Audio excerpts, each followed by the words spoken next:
Rockaway Blue is the story of two families, the Irish-American Murphys from Rockaway Beach and the Egyptian-American Ibrahims from Bay Ridge in Brooklyn.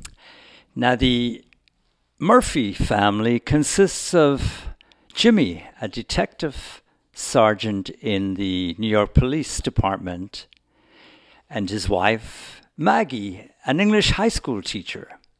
There are two sons, Brian, an overachiever who becomes one of the youngest lieutenants in the New York Police Department, and his younger brother, Kevin, who has always been living a little bit in Brian's shadow, and he's a member of the NYFD.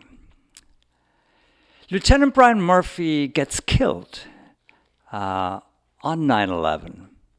And about a year later, his father Jimmy discovers that Brian was actually in the North Tower 30 minutes before the plane struck.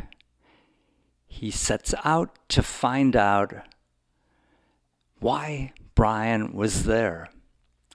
And his journey takes him back to his old friend Yusef Ibrahim and to Yusef's beautiful young daughter Fatima.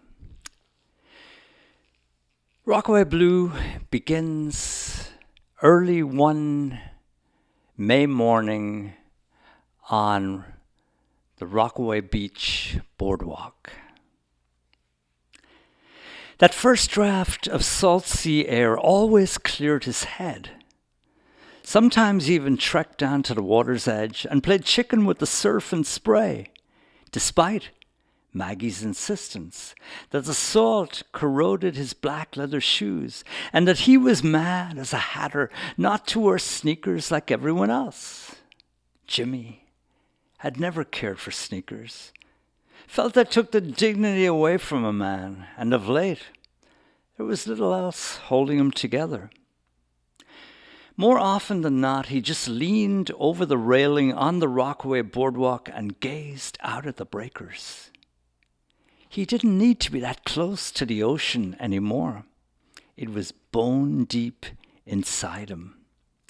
Even halfway around the world, when he was crawling on his gut up near the DMZ, sucking in the tang of jungle decay and the reek of woolly peat, he could sink his face in memories of Rockaway surf and know that whatever happened to anyone else, Jimmy Murphy was going to make it home alive from Vietnam. And in the bad old days of the 70s, when still a rookie cop, he often stood on the self-same boardwalk spot and watched the sun rise up out of the Atlantic.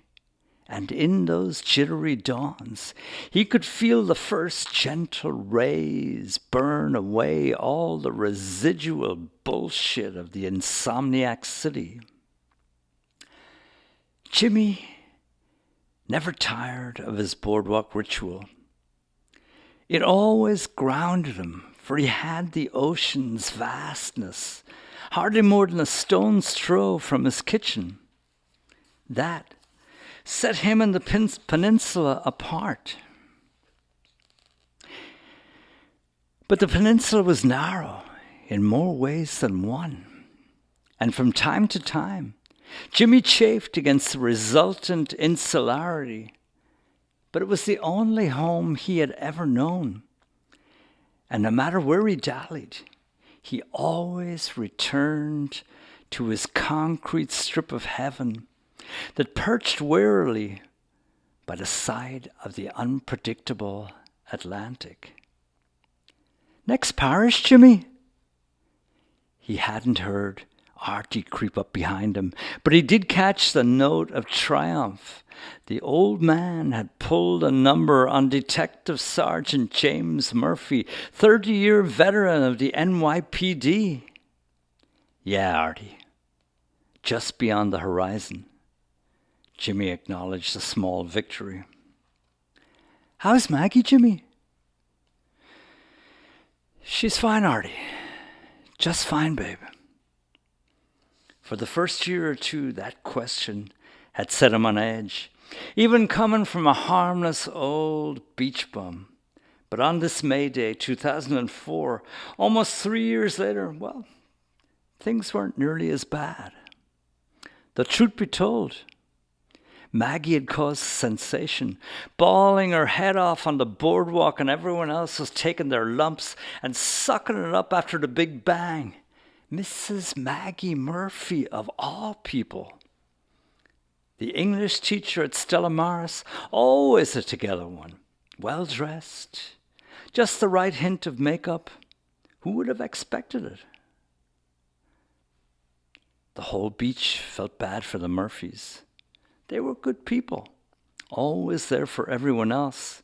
So his wife was cut some slack, and yet the question, how's Maggie, still set Jimmy on edge and flung him right back to that brutal September morning almost 3 years before. The dust had been stultifying, but Jimmy had found a working phone some blocks from the North Tower and called Maggie to say Kevin was safe. Someone had seen him up around Canal Street, evacuating residents with his fire crew. I know, he called and told me he was okay, but where's Brian? Where's Brian? Maggie had kept repeating as the line crackled, cutting in and out. Call Rose, she'll know. He didn't come home last night. Rose has no idea where he is. Though Jimmy's anger spiked at another one of his son's unexplained absences, he rattled off some crap about Brian going down to D.C. on Giuliani business before hanging up. But it was the same story, no matter where he inquired. Cops and fire, missing big time. Gotta wait till the dust settles. Back near the North Plaza, he ran into Sergeant Noah Jensen from Midtown North, who said he was pretty sure Brian was off duty. But Jimmy knew he had to be nearby. Brian was always at the center of things. Why would this be any different? But then the ground began to shake, and both Jimmy and Jensen ran when they heard the same monstrous groan the South Tower had given. Jensen sprinted ahead, but when he turned to look back, Jimmy could see his eyes almost bulge from their sockets. Jimmy spun round, just as the huge antenna sunk into the collapsing roof 110 stories up. Then the North Tower trembled before it tumbled methodically down, sending a wind howling across the plaza and through the canyons of lower Manhattan. Jimmy surrendered to it and ran through the clouds of dust, but the gathering gray hurricane sent him staggering over a sidewalk curb. He picked himself up and stumbled on again, his arms outstretched in the viscous semi-darkness until he hit a window frame. He slid to a halt, his forehead grazing against glass. He had no idea where he was, but he had gained some kind of shelter, for the force of the wind lessened. He covered his nose and mouth and held on for dear life. The overwhelming din of spars clattering, steel bending, and concrete collapsing rose in a crescendo, then faded very slowly until a dense, eerie silence blanketed everything, like the morning after a blizzard. Jimmy stayed in the doorway, scared out of his wits to move or even turn round. Finally, when the smoke and choking filth had thinned somewhat, he warily inched out into a big, dusty, plowed-up graveyard, where once 2 gleaming towers preened, boasting of their strength and permanence. Now only a couple of gaping walls stood, the glass from the cathedral-like windows pulverized and floating about in the poisonous, powdery grime. Men were already clawing at twisted steel beams, slabs of rock, and mountains of rubble, and everywhere a smell like kerosene from the thousands of gallons of jet fuel. Clouds of smoke and dust were ebbing and flowing amidst a steady confetti-like hail of paper, all illuminated by ghostly fires, and it was hard to see for minutes on end, but occasionally the wind would shift and it would clear for a few seconds. Then, with the sun burning through the haze, he saw a Port Authority sergeant that Brian used to hang with back at Regis when they were kids. The sergeant said he'd seen Brian with Richie Sullivan inside the North Tower, and they both had plenty of time to get out. "What does that prove?" Jimmy said. "And where's Sullivan?" "Where do you think?" The sergeant lifted an imaginary drink to his mouth. But Jimmy knew exactly where Sullivan would be, and he found his old partner in Kelly's of Cedar Street. The bartender was locking up, dumping envelopes stuffed with cash in a backpack. Sullivan was already half gone from the shock and a pint glass of whiskey. Jimmy shook the large, disheveled frame of his old partner as the white dust arose in plumes around them. It took a while, but through all the crying and slobbering, he made out that Brian had led 7 people out of the North Tower, raced back in for more, and then the whole show came tumbling down on top of him. And Jimmy was screaming that the son of a bitch was lying. But Sullivan just kept bawling back at him that he'd been with Brian since 8:15 that morning, and he knew exactly what happened. Finally, Jimmy threw him over a table and bolted out the door. Jimmy pulled rank and got a lift out to Rockaway. He barged through his front door on 120th Street, nearly taking it off the hinges. But all was silent within. Maggie already knew. No one had told her. She just knew. She was up in their bedroom. The blinds were drawn against the clear blue September day. And in the shadowy hush, she was sitting on the side of the bed, staring at the wall, her fists clenched, her slim body taut. She didn't say anything. Not a word. Nor did he speak to her. The room was so quiet. It was like the birds would never sing again. The tears and the acres of emptiness, they'd come later. But at that moment, Jimmy Murphy prayed to God he'd never hear silence like that again.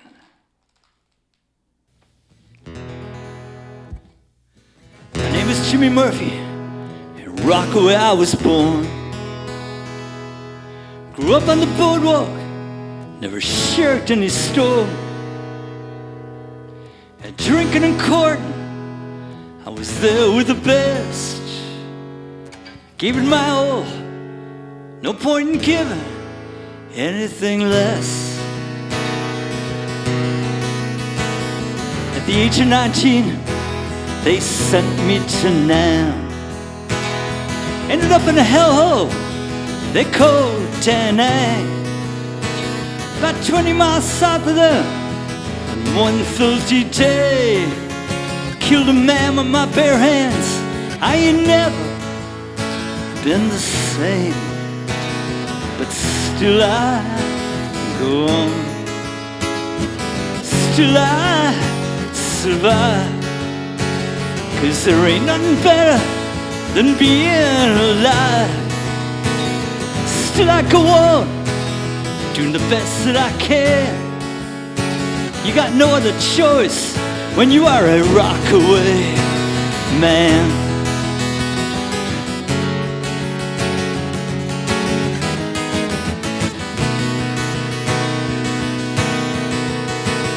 I married my Maggie as soon as I made it home.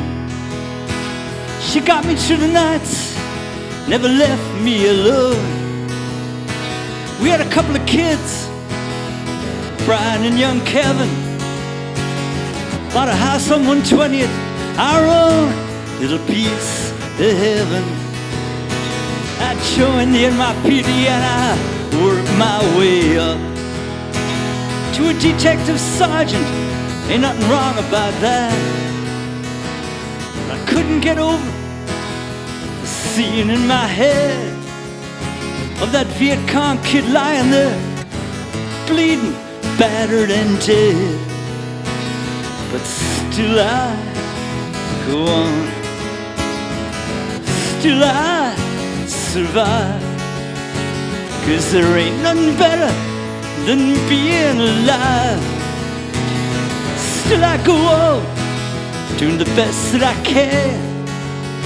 You got no other choice when you are a Rockaway man.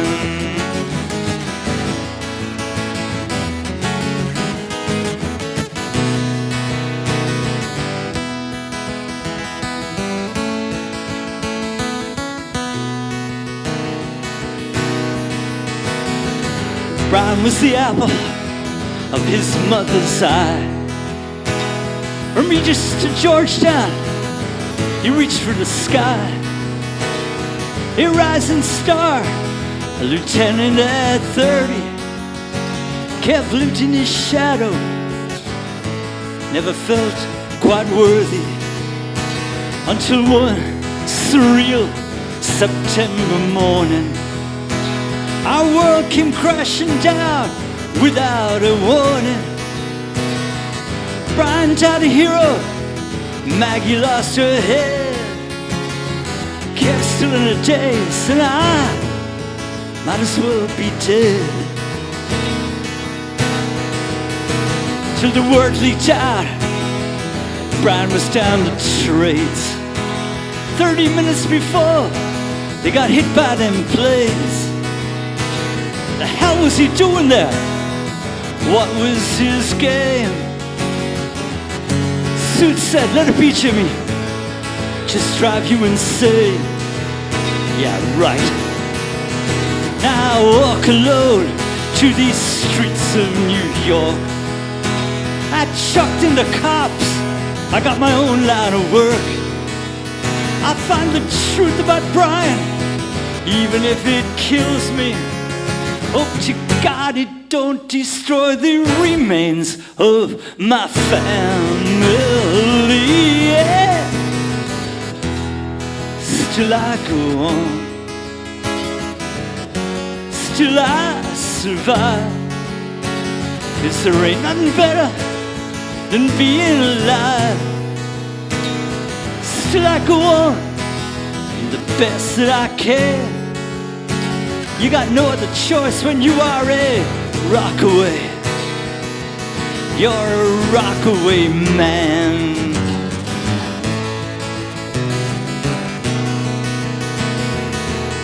You're a Rockaway man.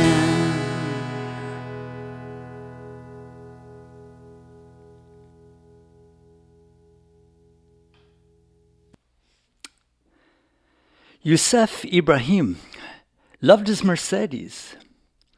Its black as night hue, sleekness of design, its style and comfort. He'd worked hard for his success and was pleased when the picture of him standing beside his car circulated with his family and friends back in Alexandria. Yusef had provided well for his family, and they enjoyed the comfort of the red brick home on Shore Road in Bay Ridge. He had taken the subway to work for many years, after his arrival in New York from Egypt back in 1977, and did not even own a car until he opened his Fort Falafel parlor in 1999. It was then he purchased the Mercedes, and it had given him much pleasure as he drove to and from the parlors with the voice of his beloved chanteuse, Kulthum, seeping from the speakers. Yusef pulled out from his garage and drove some blocks along Shore Road to a clearing where he could view the Narrows and the ships passing. How lucky to live near flowing water. It hardly compared to the mighty Nile, yet there was a serenity to this part of Brooklyn that one could no longer find in Alexandria. It soothed his soul, and he had need of healing, especially after the phone call from his friend Mohammed Rashid, imam of his mosque. Usually such calls were casual and pleasant affairs. After an uncomfortable silence, however, Mohammed inquired about Fatima. Yes, Yusef replied. His daughter was in good health, now 24, and studying for a law degree at Columbia University. And Mohammed was correct. There was indeed great hope of a match with the son of a cousin back home. It was then Mohammed took Yusef into his confidence. He had come across some notes that mentioned Fatima and her association with a police lieutenant, Brian Murphy, in the year before 9/11. Could Yusef shed some light on the matter? The recent deportation of 2 young Islamic students had led to rumors of informers. While Fatima's name had not arisen, with the occupation of Iraq, tempers were fraying again in the mosque, and who knew where such matters could lead? Yusef sighed. It had been almost 3 years since Fatima had disobeyed him. She had been young and impressionable. The girl had suffered much, and he had hoped the matter was well and truly behind them. He needed more time to think, but business called. He turned the key in the ignition and activated the CD player. Kulthum began Al-Atlal, Yusef's favorite song. Perhaps this was a good omen. But as the familiar anthem of love and loss, desire and regret washed over him, the events of that awful September once again flooded his mind. Would God ever grant him peace? He sighed as he pulled a Mercedes out onto Shore Road and drove to his falafel parlor on Atlantic Avenue, determined to do all he could to protect his daughter.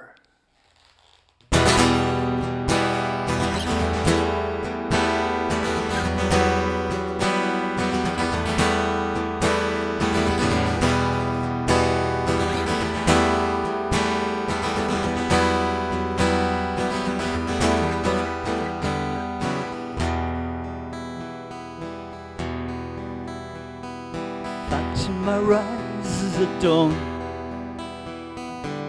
hunger like a flame inside her. It's the feast of Ramadan. Her father's been praying for hours.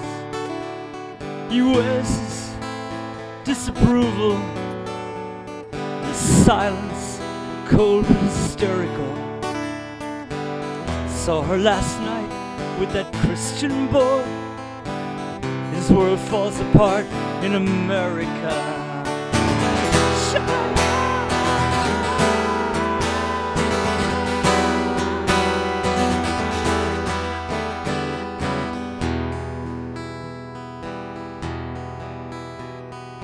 Mother fusses about.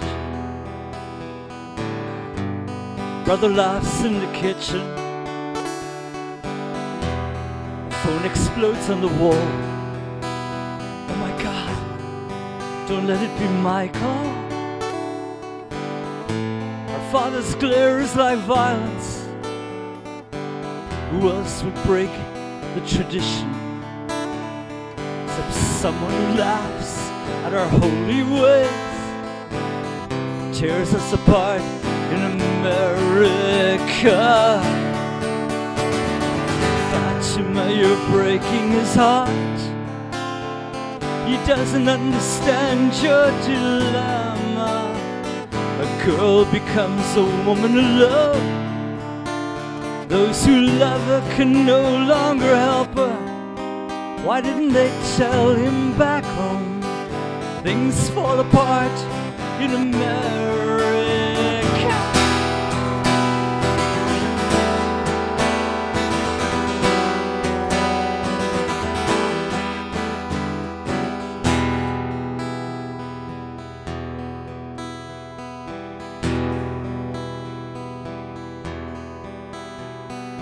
Fatima picks up the phone. Michael is as usual hilarious.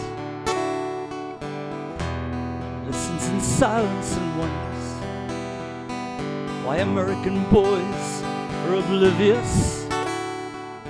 I love you, but this is goodbye.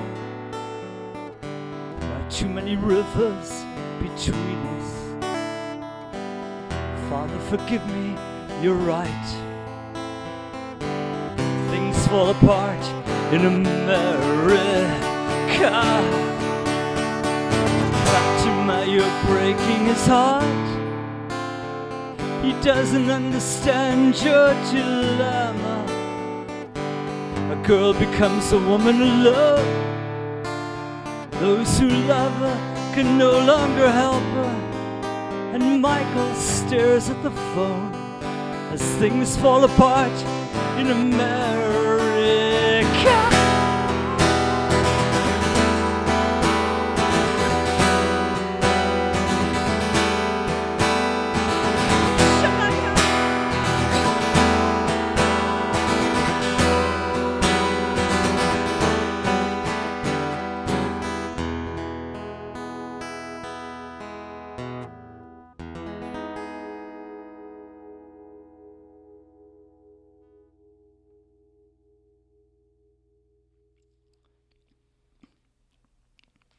How little I know about Jimmy anymore. What he does, what he's thinking.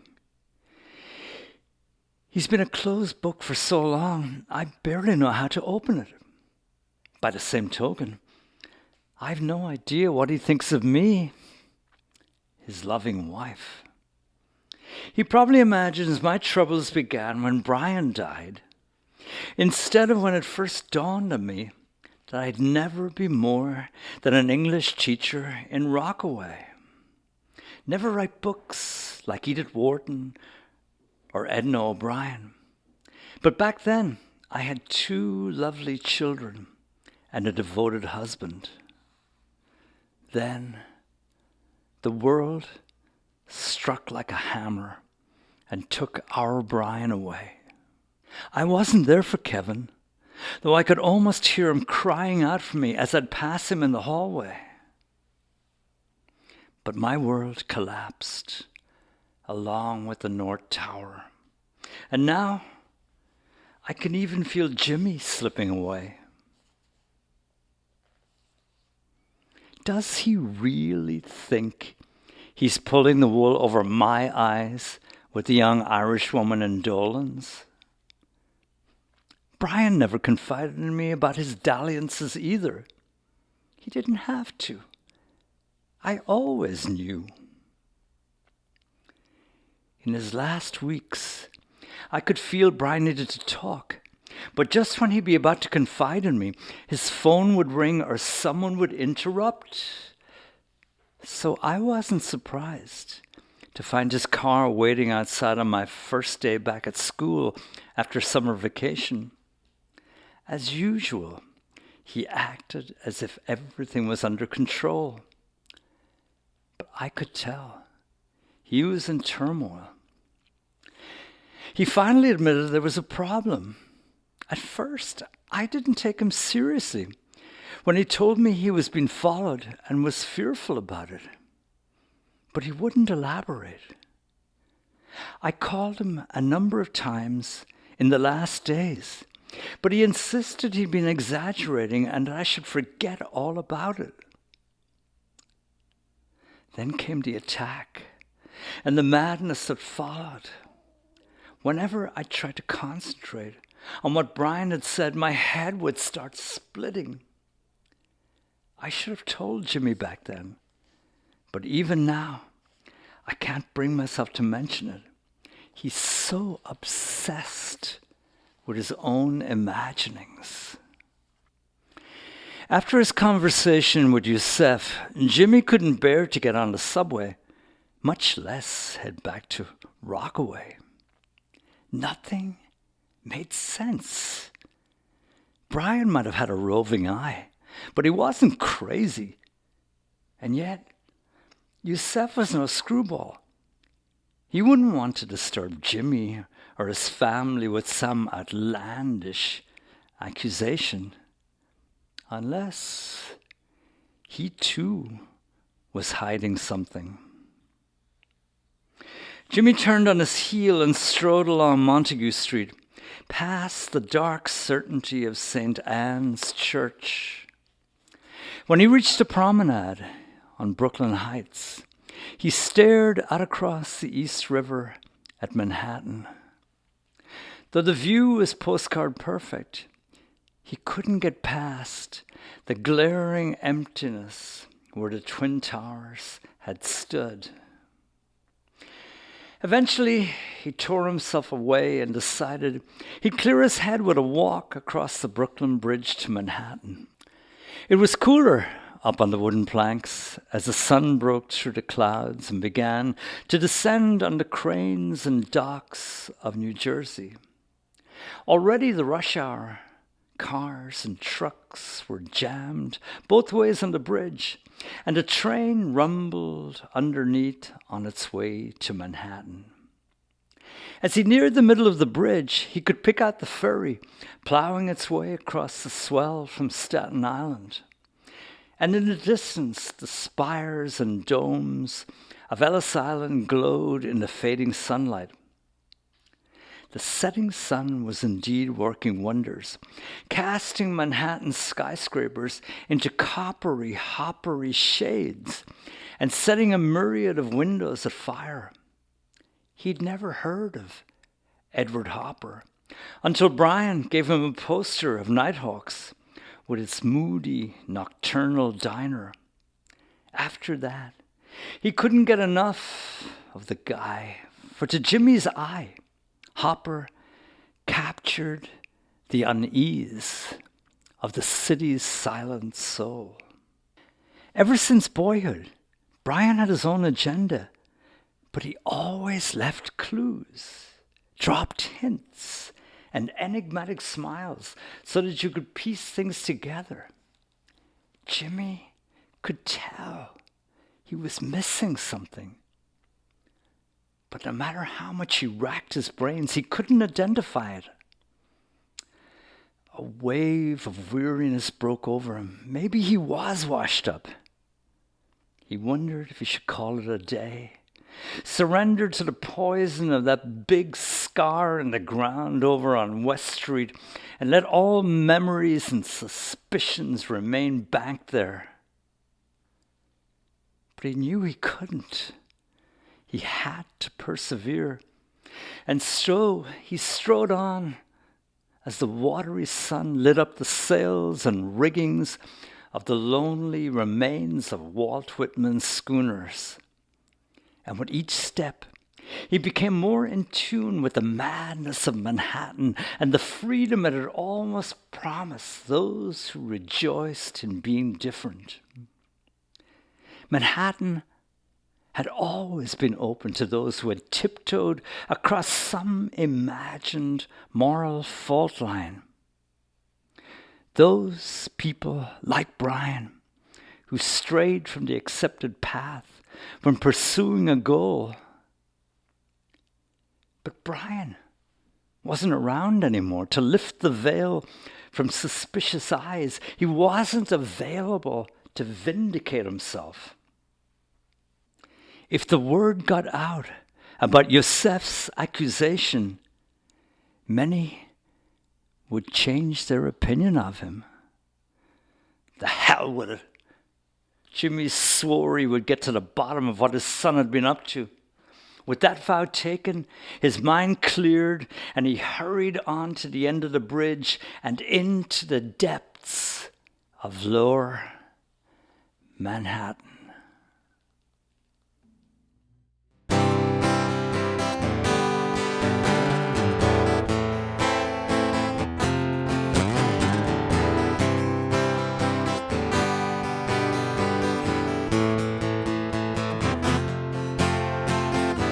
A raven autumn swept away the dusty seaside bars,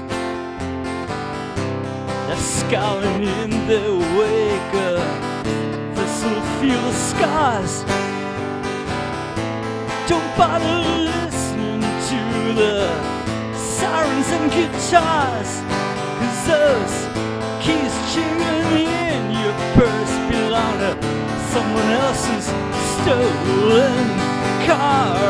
And the dust thickens the wind till the stars, they are exploding, and there's no one left to play, just me and you, lost in our Rockaway Blue.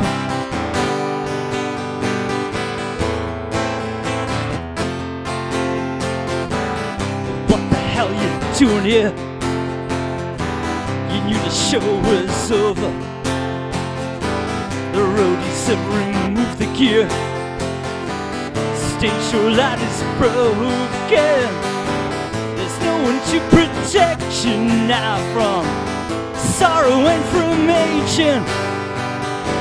The kind of man has shown his hand. The hustling waves are raging, and the center cannot hold, because the stars, they are exploding, and there's no one left to blame, just me and you, lost in our Rockaway Blue.